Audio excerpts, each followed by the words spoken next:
जिस गरीब के पास आवास के लिए जमीन नहीं है, जिस तरह सरकार अमीरों को खरीद के जमीन फैक्ट्री लगाने के लिए देती है, घबराओ नहीं, 8 महीने का टाइम हम मांगते हैं। कितने दिन का टाइम? 8 महीना। बताओ कितने लोग 8 महीने का समय दोगे? दोनों हाथ उठाओ जो लोग 8 महीना हमारा साथ देंगे। 8 महीने के बाद तेरे बिहार में कानून बनवा के मानूंगा। जिस गरीब के पास बसने की जमीन नहीं, उस गरीब को सरकारी पैसे से जमीन खरीद कर उसको भी आवास और शौचालय बनवाने का काम भारतीय समाज पार्टी कराएगी। बताओ ये कानून बिहार में बनना चाहिए कि नहीं बनना चाहिए? कितने लोग चाहते हो कि बनना चाहिए? बनना चाहते हो? जब बनना चाहिए तो वोट तो दिया आपने, सांसद बनाया, विधायक बनाया, वोट तो दिया। बाबा साहब डॉक्टर अंबेडकर जी ने हमको आपको जो वोट का पावर दिया है इसी नाते दिया है। आप अपने लिए लड़ो, अभी तक आप दूसरे के लिए लड़ते हो। इसी नाते हम आपसे कहना चाहते हैं कि आप अपनी बिगड़ी बनाना चाहते हो, अपने बच्चे का भविष्य सुधारना चाहते हो, अपने खुशहाली लाना चाहते हो परिवार में, तो भारतीय समाज पार्टी के साथ ज्यादा नहीं, 8 महीने का टाइम दो नौजवानों। 8 महीने के अंदर बिहार में उथल पुथल मचा करके रख दूंगा और तुझे अधिकार के लिए मजबूर कर दूंगा सरकारों को। बताओ साथ देने के लिए तैयार हो? तैयार हो ना? और दूसरा काम हम क्या चाहते हैं देखो बिहार में लोग कहते हैं कि जाते हैं हम जब बॉम्बे, हम जाते हैं पंजाब, हम जाते हैं दिल्ली, हम जाते हैं गुजरात, तो देश के अमीरों का किस्मत लिखते हैं बिहार और यूपी के लोग। सबसे ज्यादा मजदूर यूपी और बिहार से पूरे देश में काम करते हैं और आज हम इसी बात के लिए घूम रहे हैं। इस देश में एक कानून बना है, 1 नेशन 1 राशन कार्ड। एक देश एक राशन कार्ड का कानून बना, एक देश एक चुनाव का कानून बनने की तैयारी में है। तो भारतीय समाज पार्टी चाहती है 1 नेशन 1 एजुकेशन, एक देश एक समान शिक्षा। जो अमीर के बेटा को पढ़ाई है वही पढ़ाई गरीब के बेटा को होनी चाहिए। ये कानून देश में बनना चाहिए। बोलो बनना चाहिए कि नहीं बनना चाहिए? स्वर्गीय अटल बिहारी वाजपेयी जी ने कहा था, गरीबों को अगर फ्री देना है तो शिक्षा और स्वास्थ्य फ्री दे दो। इसी नाते हम घूम रहे हैं। आप बताओ यहां आए हुए लोगों, सीवान में अमीर ज्यादा है कि गरीब ज्यादा है? जोर से बोलो। गरीब ज्यादा है। अमीर परेशान है कि गरीब परेशान है? अमीर को ताकत कौन देता है? जोर से बोलो। अमीर को ताकत गरीब देता है और तेरी ताकत से अमीर सताता किसको है? तो सताने के लिए वोट क्यों देते हो? देखो हमारा कहने का मकसद ये है कि आप घबराओ नहीं। देश की राजनीति में हम यहां आए हैं तो हमारे देश के प्रधानमंत्री जी को भी खबर है, देश के गृह मंत्री जी को खबर है, हमारे सूबे उत्तर प्रदेश के मुख्यमंत्री जी को खबर है और आपके बिहार नीतीश जी को भी खबर है कि ये राज्य भर बिहार यूपी से चल के बिहार में आकर के हलचल पैदा किया हुआ। क्यों हलचल है? मकसद एक है, ये देश में हमने है तो हमनों के हिस्सा मिले के हिस्सा चाहिए कि नहीं चाहिए? चाहिए। ये सीवान हो, गोपालगंज हो, चाहे छपरा हो, चाहे पश्चिमी चंपारण, पूर्वी चंपारण हो, ये इलाके तो छोड़ दो साथी। कटिहार चलो, पूर्णिया ले चलता हूं, अररिया ले चलता हूं, मधेपुरा, चाहे अरवल, औरंगाबाद, बिहार के किसी पूरे 38 जिले में आज तक बताओ कोई राजभर का बेटा एमएलए हुआ? जोर से बोलो। नहीं हुआ। क्यों? आप लोग डरते हो का? सीवान के लोग डरते हो? अच्छा, के ना डरा, जरा हाथ उठावा। नहीं डरते हैं ना?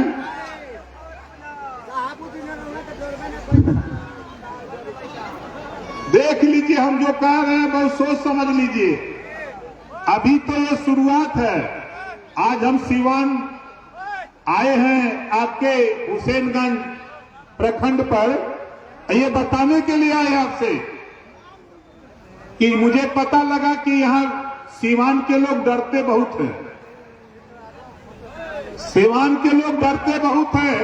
अभी हमारे भाई केदार राजभर जी इधर आइए, आप इधर आइए, जोरदार ताली बजा करके इनका स्वागत करिए।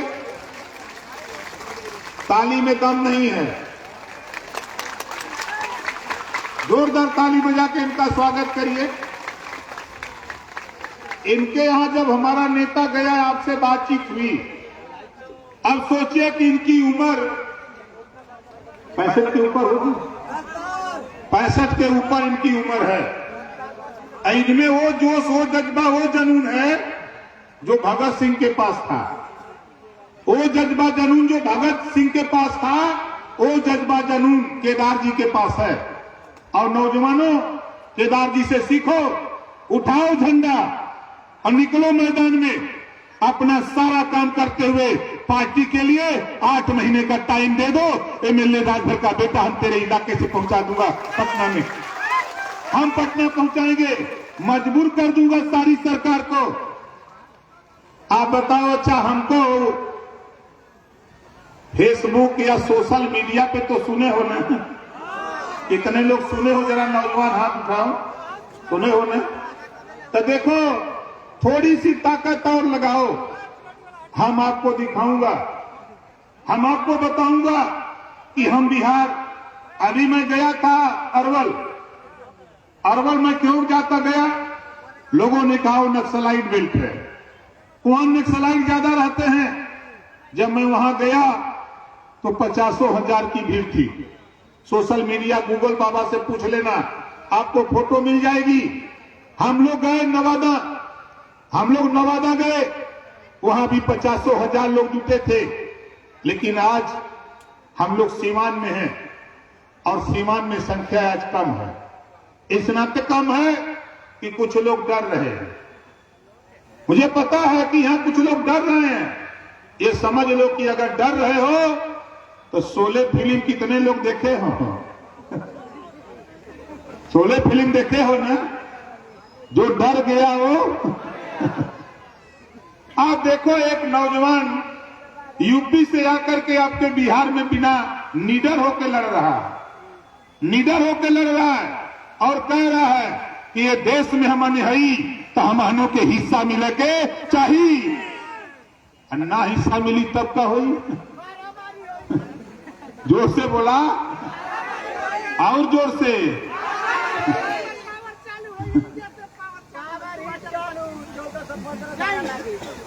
हमारा मकसद समझ ला कि अभी तक लोगन के ना पता रहल है। हम जब लालू जी से मिले, नीतीश जी से मिले, बिहार के कई नेताओं से मिलते रहते हैं। हम जब पूछते हैं तो लोग कहते हैं कि कहां राजभर रहता है।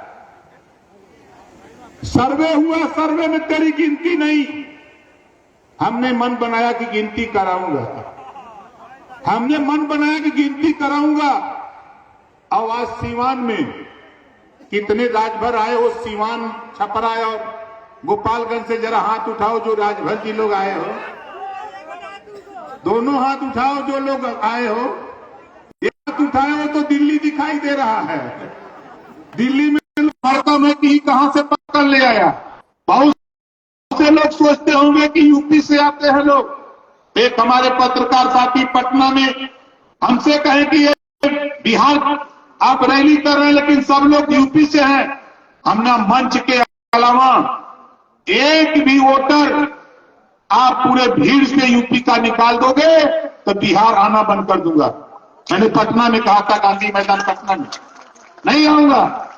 और धन्यवाद देता हूं उस नौजवान पत्रकार को, सैकड़ों लोगों से जगह जगह घूम करके पूछा, वीडियो बनाया, और सारे वीडियो 100 से ज्यादा वीडियो हमारे व्हाट्सएप किया, हमको भेजा। मैंने उसके सभी वीडियो को देखा और देखने के बाद उसका मैसेज मिला जो अलग था, मैंने उसको धन्यवाद दिया कि अब बताओ भाई क्या लगा। कहा, नेताजी बहुत नेता देखा, लोग भीड़ लेके आते हैं, लेकिन आप नेता लेके आए, और नेता लेकर आप आए और आपने बिहार के उन गरीबों को जिनको लोग गुलाम बना करके रखे हैं, उसको जगा करके आपने एक इतिहास रचा है। वो हमारा पत्रकार भाई एबीपी का संवाददाता, एबीपी का वो संवाददाता नौजवान था। जब भी कोई कार्यक्रम हम बिहार करते हैं तो पहला फोन उसका आता है कि बिहार फिर आ रहे हैं, हम क्या आ रहा हूं। क्यों बताया? इस नाते मैं आपसे फिर कह रहा हूं कि देखो हमारी माताएं बहनें, मैं आपसे कहना चाहता हूं कि देखो, बेटा बेटी एक समान, बेटा बेटी एक समान। जितनी ऊर्जा बेटा को पढ़ाने में लगाते हो, उतनी ऊर्जा बेटी को भी पढ़ाने में लगाओ। बेटी पढ़ती है तो 2 परिवार सुधरता है। जब तक बेटी मायके में रहती है, माँ बाप भाई की सेवा करती है। जब बेटी ससुराल चली जाती है तो सास ससुर की सेवा करती है। बेटी पढ़ती है तो 2 परिवार सुधरता है। इस नाते बेटा बेटी में भेदभाव नहीं। जितनी ताकत ऊर्जा बेटा को पढ़ाने में लगाते हो, उतनी ताकत ऊर्जा बेटी को भी पढ़ाने में लगाओ। ये हम आपसे हाथ जोड़ के निवेदन अपील करते हैं। कहीं भेदभाव मत करना, कहीं भेदभाव मत करना। आने वाले दिनों में ये नोट कर लेना, आने वाले दिनों में 50% रिजर्वेशन हम आपको दिला के मानेंगे, हम आपको दिला के मानेंगे। और आपसे कह रहा हूं कि आपके यहां 400 पेंशन देते हैं ना लोग, 400 देते हैं। 8 महीना इंतजार करो, 8 महीना मजबूर कर दूंगा सरकारों को, चाहे वो देश की कहीं की सरकार हो। महिलाओं को अलग से उनको पेंशन देना पड़ेगा। एक कार्यक्रम जब हम लोगों ने नवादा किया तो 400 करोड़ रुपया आपके बिहार के मुख्यमंत्री जी ने घोषणा किया कि महिलाओं के उत्थान के लिए हम देंगे। अभी 400 करोड़ से बात नहीं बनेगी, बात बनेगी 50% अधिकार से, इनके हिस्सेदारी से। हमारी सोच ऐसा थी। मेरी तमन्ना है, नौजवानों पढ़ लिख रहे हो, मेहनत से पढ़ो। अगर कहीं काम करते हो तो मेहनत से करो। कोई काम छोटा बड़ा नहीं होता है, हर काम बड़ा होता है। इस नाते आपसे कहना चाहता हूं कि जो जहां बैठा है खड़े हो जाओ, सब लोग खड़े हो जाओ। जो जहां बैठा है सब लोग खड़े हो जाओ और हमारी तरह हाथ ऊपर करो। और आप बताओ, आज आपके मंच पे कुछ हमारी बहन बेटियां भाषण दी हैं, और हम यहां अपने नेताओं से भी कहूंगा कि हमारे आने से पहले 40-50 बच्चियों को माइक पर जरूर बुलवाया करो। और अपने नेताओं से कहूंगा, हमारे आने से पहले आप भाषण दे दिया करो।